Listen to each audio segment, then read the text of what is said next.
Hi everyone, कैसे हो आप लोग। आई होप सो आप लोग अच्छे होंगे। तो हम लोग पढ़ रहे हैं सामान्य हिंदी, आदित्य पब्लिकेशन की जो हिंदी की बुक है, हम लोग इसका कंप्लीट रिवीजन कर रहे हैं। तो हम लोग पढ़ रहे हैं संधि। संधि में काफ़ी सारे क्वेश्चन ऐसे हैं जिनकी मैंने प्रैक्टिस आपको कल करवा दी थी, और उच्छ्वास तक कल मैं प्रैक्टिस करवा चुकी थी। आज जो हम प्रैक्टिस करेंगे वो पवन से करेंगे, है ना। तो पवन का संधि विच्छेद क्या होगा? पो प्लस अन। पो प्लस अन, ये कौन सी संधि हो गई? ये अयादी संधि है, स्वर संधि है। अब इसमें क्वेश्चन में क्या दिया होगा? 4 ऑप्शन दिए होंगे, उसमें से आपसे पूछा होगा कि इनमें से कौन सी स्वर संधि है। तो रामायण जो है, इसमें राम प्लस अयन। रामायण का जब हम विच्छेद करेंगे तो कैसे करेंगे? राम को अलग करेंगे और अयन को अलग करेंगे। दोनों शब्दों का अलग अलग अर्थ निकल रहा है। राम में भी आ की आवाज़ आ रही है, अयन में भी आ की आवाज़ आ रही है। ये नियम किसका लग गया? दीर्घ संधि का। तो यहाँ पे कौन सी संधि हो गई? दीर्घ संधि हो गई। भूर्दु, भूर्दु का संधि विच्छेद है। भूर्दु का संधि अगर हम करेंगे तो कैसे करेंगे? भू को अलग करेंगे, उर्दू को अलग करेंगे, है ना। तो यहाँ पे कौन सी संधि हो जाएगी? यहाँ पे भी क्या नियम बन रहा है? ऊ प्लस ऊ। ऊ प्लस ऊ का नियम किस में आता है? दीर्घ संधि में आता है ना। दो समीपवर्ती वर्णों के मेल से जो विकार परिवर्तन होता है वह क्या कहलाता है? दो समीपवर्ती वर्णों के मेल से जो विकार या फिर परिवर्तन आता है, विकार का मतलब परिवर्तन ही होता है, वह क्या कहलाता है? वह संधि कहलाता है ना। अन्वेषण का शुद्ध संधि विच्छेद है। अन्वेषण का शुद्ध संधि विच्छेद है क्या? अनु प्लस ऐषण। अनु प्लस ऐषण कौन सी संधि है? यण संधि है ये, है ना। उड्डयन का संधि विच्छेद होगा। उड्डयन का संधि विच्छेद होगा। तो उड्डयन का संधि विच्छेद क्या होगा? उत प्लस डयन। क्या होगा? उत प्लस डयन। तो ये कौन सी हो गई? ये व्यंजन संधि हो गई। अभिन्न का संधि विच्छेद होगा। अभिन्न का संधि विच्छेद होगा। अ प्लस भिन्न कौन सी संधि हो गई? गुण संधि हो गई। श्रद्धानंद का संधि विच्छेद है। श्रद्धानंद का संधि विच्छेद है। श्रद्धा प्लस आनंद कौन सी संधि है? दीर्घ संधि है। सदानंद का संधि विच्छेद है। सत प्लस आनंद। सदानंद का संधि विच्छेद है। क्या है सदानंद का संधि विच्छेद? सत प्लस आनंद कौन सी संधि हो गई? व्यंजन संधि हो गई। ठीक है। पुस्तकालय में संधि विच्छेद है। पुस्तकालय में सही संधि विच्छेद है। पुस्तक प्लस आलय, है ना। पुस्तक प्लस आलय कौन सी संधि है? दीर्घ संधि है। अभि प्लस उदय। अभि प्लस उदय की संधि है। कौन सी है? अभ्युदय। अभि प्लस उदय की संधि है अभ्युदय। मतलब कि स्वर संधि में क्या होता है? स्वर संधि जो 5 है ना, उसमें से 3 संधि तो नॉर्मल सभी स्टूडेंट अच्छे से कवर कर ही लेते हैं, है ना। उसके बाद जो लास्ट की जो 2 संधि होती है ना, अयादी और यण, प्रॉब्लम उनमें आती है। आपका दीर्घ, गुण और वृद्धि। दीर्घ, गुण और वृद्धि, ये 3 संधि तो ज़्यादातर स्टूडेंट, इनके रूल सबको याद हो ही जाते हैं। तो ये तो नॉर्मली मतलब सभी लोग, बच्चे सारे ही सही कर देते हैं। लेकिन जो यण और अयादी होती है ना, उसमें काफ़ी कन्फ्यूज़न पैदा हो जाता है। तो यण और अयादी पे ही आप लोग ज़्यादा फोकस करो। वो 3 तो नॉर्मल जिस तरीके से, 2 की तो मैंने आपको जो ट्रिक दे दी है गुण और वृद्धि की, आप उससे कवर कर लीजिए। और जो आपका दीर्घ संधि है उसमें भी ज़्यादा प्रॉब्लम नहीं आती। उसके भी नियम जो है वो बहुत ईजी हैं कि एक स्वर के बाद में किसी दूसरे स्वर का मेल होगा तभी स्वर संधि बनेगी। मतलब 2 स्वरों के मेल से ही स्वर संधि बनती है। सीधी बात, ये याद कर लीजिए। लेकिन अयादी और यण में काफ़ी प्रॉब्लम आती है। अयादी और यण की अगर आप लोग प्रैक्टिस नहीं करेंगे तो आपको समझ में नहीं आएगा। तो अयादी और यण की प्रैक्टिस आप लोग को अच्छे तरीके से करनी पड़ेगी और समझना पड़ेगा। अभी प्लस उदय, अब जैसे कि देखो ये अभी प्लस उदय दिया है, अभ्युदय है। यहाँ पे कौन सी संधि हो रही है? यण संधि हो रही है ना। महोत्सव का संधि विच्छेद आप नॉर्मल कर सकते हो, मैंने बता ही दिया है। ओ की मात्रा अगर किसी पे आ रही है तो वहाँ पे जो है वो गुण संधि होगी। लेकिन सभी में नहीं होती है, ऐसा नहीं है कि सभी में होगी। ये सिर्फ एक ट्रिक है थोड़ा सा किसी वर्ड को समझने के लिए, है ना। तो महा प्लस उत्सव जो है वो कौन सी संधि हो गई? गुण संधि हो गई। मतैक्य किस संधि का उदाहरण है? मतैक्य किस संधि का उदाहरण है? अब इस पे क्या है? तापे बड़ी ए की मात्रा आ रही है ना, मत प्लस एक की, तो कौन सी संधि हो गई? वृद्धि संधि हो गई। सेम, अब देखो इसी तरीके से कंफ्यूजन यहाँ पे हो जाएगा। अब यहाँ पे क्या है? अयादी है, अयादी है। अब इसमें क्या आ रहा है? 9 प्लस 1 यानी नाविक, है ना। तो बस इसी तरीके से मैं बोल रही हूँ, कुछ वर्डों पे ध्यान देना है। ऐसा नहीं है कि मैंने बोल दिया कि जिस पे बड़ी ओ की मात्रा आ जाएगी तो वो जो है वो गुण संधि हो जाएगी। नहीं, ऐसा नहीं है। वो सिर्फ शब्दों को समझने के लिए मैंने बोला है। अयादी संधि है, तो अयादी का जब आप विखंडन करेंगे, विच्छेद करेंगे, तो कैसे करेंगे? 9 प्लस 1 यानी नाविक हो जाएगा, है ना। व्यंजन संधि का उदाहरण है उद्धरण, तदिंत, वाग्जाल, जो ये तीनों है व्यंजन संधि के उदाहरण है ना। धातुष्मा में प्रयुक्त संधि है। धातुष्मा में प्रयुक्त संधि है तो धातु को अलग कर लीजिए, ऊष्मा को अलग कर लीजिए, दोनों को जब आप यहाँ पे दोनों का विखंडन जब आप करेंगे तो धातु ऊ प्लस ऊ हो रहा है, दीर्घ संधि है, नॉर्मल सी बात है, दोनों ही स्वरों का मेल हो रहा है। पहले शब्द में भी ऊ आ रहा है, दूसरे शब्द में भी ऊ आ रहा है, स्वर हो गए, दोनों स्वरों का मेल हो रहा है, दीर्घ संधि हो गई। ठीक है, सु प्लस उक्ति, सु प्लस उक्ति का संधि शब्द क्या होगा? सूक्ति। क्यों? देखो यहाँ पे भी दोनों स्वरों का मेल हो रहा है, यहाँ सु में भी ऊ की आवाज आ रही है, ऊ की मात्रा लगी है, और ऊ तो ऑलरेडी ऊ है ही, है ना, तो दोनों स्वरों का मेल हो गया, दीर्घ संधि हो गई। स्वर संधि का उदाहरण है अन्वय। अन्वय, अब स्वर संधि में ये कौन सी संधि है? देखो अन्वय, है ना, तो अन्वय में क्या है? आधा ना आ रहा है ना। अब इसका क्या हुआ? ये इसका नियम क्या बन रहा है? ऊ प्लस आ, यानी ऊ प्लस आ, दोनों जो स्वर हैं वो दोनों अलग अलग स्वर हैं, सेम स्वर नहीं है। अगर सेम स्वर हो जाते तो दीर्घ संधि हो जाती। अगर सेम स्वर हो जाते दोनों, मान के चलो कि दोनों अगर ऊ प्लस ऊ अगर हो जाता तो वो संधि कौन सी हो जाती? वो आपका दीर्घ संधि हो जाती। लेकिन यहाँ पे क्या हुआ? दोनों स्वर अलग अलग हो गए। यहाँ पे एक ऊ हो गया, एक आ हो गया, तो ये कौन सी संधि बन गई? है यण संधि बन गई, है ना। यद्यपि का संधि विच्छेद है, यद्यपि का संधि विच्छेद है, यदि प्लस अपि, तो कौन सी संधि हो गई? ये भी यण संधि हो गई। अब यहाँ पे भी देखो, यहाँ पे भी यण संधि में, इसमें भी क्या हुआ? है तो दोनों स्वर ही, ई भी स्वर होता है और आ भी स्वर होता है, लेकिन हो गए तो दोनों अपोजिट स्वर ना। जब दोनों अपोजिट स्वर मिले ई प्लस अ, तो कौन सी हो गई? यण संधि हो गई। सेम इसी तरीके से थोड़ा थोड़ा नियमों को समझना है बस, जैसे आप धीरे धीरे प्रैक्टिस करोगे अपने अपने आप ही ये माइंड में सेट हो जाते हैं। तिरस्कार का संधि विच्छेद होगा। तिरस्कार का संधि विच्छेद क्या होगा? तिरह प्लस कार, तिरह मतलब कि विसर्ग प्लस कार, है ना। कौन सी संधि है? विसर्ग संधि है। विसर्ग संधि तो नॉर्मल सबको ही याद हो जाती है, क्योंकि जहाँ पे विसर्ग आता है वहाँ पे विसर्ग संधि हो जाती है। जब आप इसका विखंडन करोगे तो नॉर्मल आपको पता चल जाएगा, हाँ यहाँ पे विसर्ग लगा हुआ है।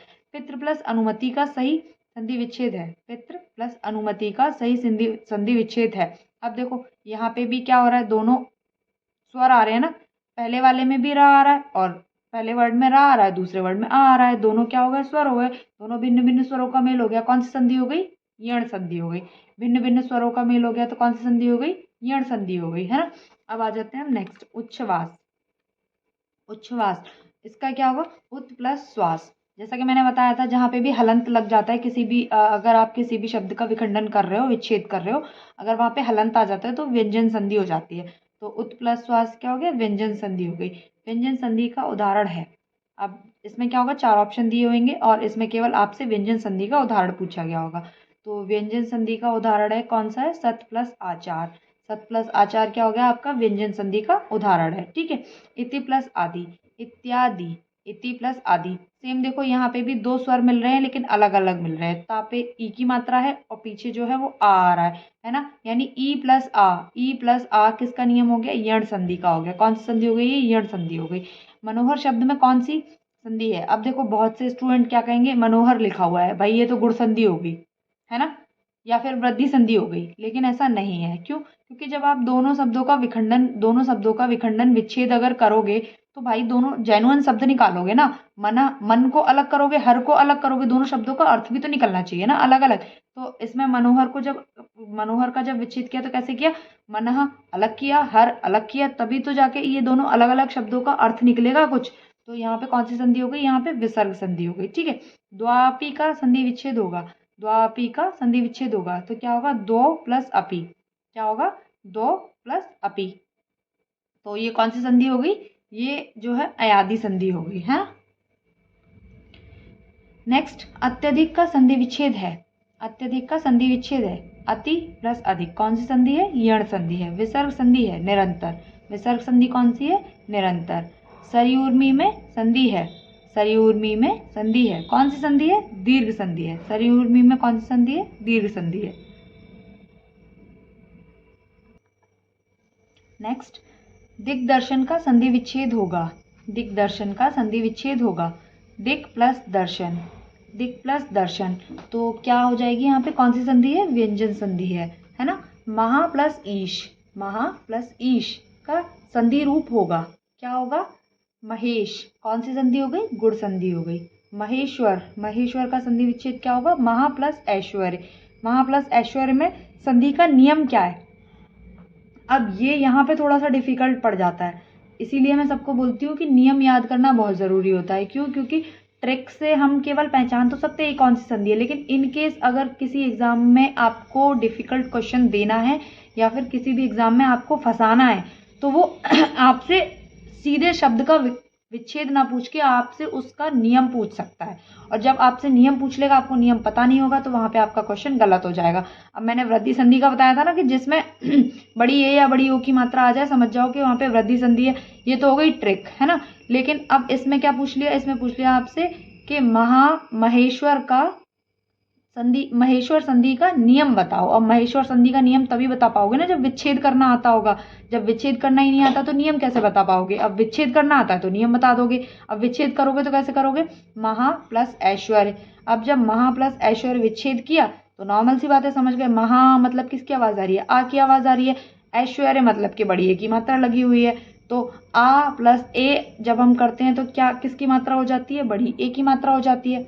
तब आप इस नियम को अच्छे तरीके से बता सकते हैं कि हाँ यहाँ पे वृद्धि संधि है। ठीक है। संख्या गमन का संधि विच्छेद है, संख्या गमन का संधि विच्छेद है सखी प्लस आगमन, सखी प्लस आगमन। अब इसमें भी मैंने बता दिया ज्यादातर कि जिसमें या आ जाए समझ जाओ कि यण संधि है, लेकिन सभी में नहीं है, समझना पड़ेगा। ऐसा नहीं है कि मतलब हाँ या आ गया तो यण संधि है। नियम इसका भी याद करना पड़ेगा। नियम क्या होता है इसका कि किसी भी दो स्वरों का मेल होगा, लेकिन वो दो स्वर सेम नहीं होंगे, वो दोनों स्वर अलग अलग होंगे। अब दोनों को मैं अलग अलग नियम से अगर मैं समझाऊं तो जैसे कि वृद्धि संधि होती है, वृद्धि संधि का नियम क्या होता है कि दो सेम स्वरों का मेल होता है। वृद्धि संधि में क्या होता है, दो सेम स्वरों का मेल होता है। आ के साथ आ ही आएगा, ई नहीं आएगी। अगर ई आई तो संधि चेंज हो जाएगी वहां पे। आ के साथ अगर ई है तो ई के साथ ई ही आएगा, ऊ नहीं आएगा। अगर ऊ आएगा तो संधि चेंज हो जाएगी। ठीक है। सेम ये हो गया आपका स्वर संधि का नियम कि दो सेम स्वरों के मेल से ही वहां पे स्वर संधि बनेगी। अब यण संधि में क्या होता है, यण संधि में भी दो स्वरों का ही मेल होता है, लेकिन दोनों स्वर अलग अलग होते हैं, है ना। ई के बाद में आ आया है, क्या हो गया, या हो गया। या हो गया तो ये किस संधि का नियम हो गया, ये यण संधि का नियम हो गया, है ना। अब देखो संख्या गमन है, संख्या गमन में आप लोग देखो, संख्या गमन में हमने क्या किया, सखी को अलग किया, आगमन को अलग किया। अब सखी को जब हमने अलग किया तो ई की मात्रा को अलग किया ना, ई की मात्रा सखी में आ गई, आगमन में आ गया, मिला के क्या हो गया, या हो गया। नॉर्मल सी बात है, यण संधि बन गई, दैट वेरी सिंपल। अब नेक्स्ट इसका देखो, नेक्स्ट में इसका नियम भी दे रखा है, ई प्लस आ बराबर या, ई प्लस आ बराबर या। किस संधि में इस प्रकार का परिवर्तन होता है, किस में होता है, नियम पता होगा तभी तो बता पाओगे। यण संधि में होता है। पयोधी का संधि विच्छेद होगा, पयोधी का संधि विच्छेद होगा, पय प्लस धी, तो कौन सी संधि हो जाएगी, विसर्ग संधि हो जाएगी। विसर्ग संधि है, विसर्ग संधि है। निष्कर्म, निष्कर्म में क्या होगा, ने प्लस कर्म, कौन सी संधि हो जाएगी, विसर्ग संधि हो जाएगी, है ना। नेक्स्ट, अत्युक्ति शब्द में संधि है, अत्युक्ति शब्द में संधि है, तो अत्युक्ति शब्द में कौन सी संधि है, अति प्लस उक्ति, अति प्लस उक्ति। अब इसमें भी देखो, अब इसमें मैंने जैसा बताया था ना, दो भिन्न भिन्न स्वर आते हैं। अब इसमें देखो, छोटी ई आ गई और ऊ आ गया, छोटी ई और ऊ आ गया, अत्युक्ति क्या बन गया, मतलब दोनों के मेल से क्या बन गया, या बन गया, तो कौन सी संधि हो गई, यण संधि हो गई। बालोचित शब्द का सही संधि विच्छेद होगा, बालोचित शब्द का सही संधि विच्छेद होगा, बाल प्लस उचित, बाल प्लस उचित क्या है ये, कौन सी संधि हो गई, ये गुण संधि हो गई। ऊर्जा का संधि विच्छेद होगा, ऊर्जा का संधि विच्छेद होगा, भू प्लस ऊर्जा, कौन सी संधि हो गई, दीर्घ संधि हो गई। विपद प्लस जाल, विपद प्लस जाल बराबर विपद जाल, विपद प्लस जाल बराबर विपद जाल में संधि विच्छेद है, कौन सा संधि विच्छेद है, व्यंजन संधि है यहाँ पे। संहार का संधि विच्छेद है, संहार का संधि विच्छेद है, तो संहार में कौन सी संधि है, सम प्लस हार। भाई जब इसका विच्छेद करोगे तो कैसे करोगे, सम प्लस हार में ही करोगे ना, तो कौन सी संधि हो जाएगी, व्यंजन संधि हो जाएगी। ठीक है। महेंद्र का सही सही सही संधि विच्छेद है, महेंद्र का सही संधि विच्छेद है, महा प्लस इंद्र, महा प्लस इंद्र, कौन सी संधि हो गई, गुण संधि हो गई, है ना। दुस्तर का संधि विच्छेद है, दुस्तर का संधि विच्छेद है, दो प्लस तर बराबर विसर्ग संधि, दो प्लस तर कौन सी संधि हो गई, विसर्ग संधि हो गई। पो प्लस अन किस स्वर संधि का उदाहरण है, पो प्लस अन किस स्वर संधि का उदाहरण है, अयादि संधि का है ना। कौन सी संधि का है, अयादि संधि का है। शब्द क्या बन जाएगा, पवन बन जाएगा, क्या शब्द बन जाएगा, पवन बन जाएगा। तो आज की वीडियो में जो है वो हम इतना ही पढ़ेंगे, इससे आगे के जो क्वेश्चन है वो हम कल की वीडियो में लगाएंगे। वीडियो ऑलरेडी 15 मिनट की हो चुकी है, तो आज के लिए इतना ही काफ़ी है। आप लोग इन क्वेश्चंस का अच्छे तरीके से प्रैक्टिस करो, रिवीजन करो। अगर कुछ समझ में ना आए तो आप लोग मुझसे पूछ सकते हैं, और बाकी का जो है हम कल की वीडियो में मिलते हैं। अगर वीडियो अच्छी लगी हो तो लाइक कर दीजिएगा, चैनल को सब्सक्राइब कर दीजिएगा। Okay, thank you.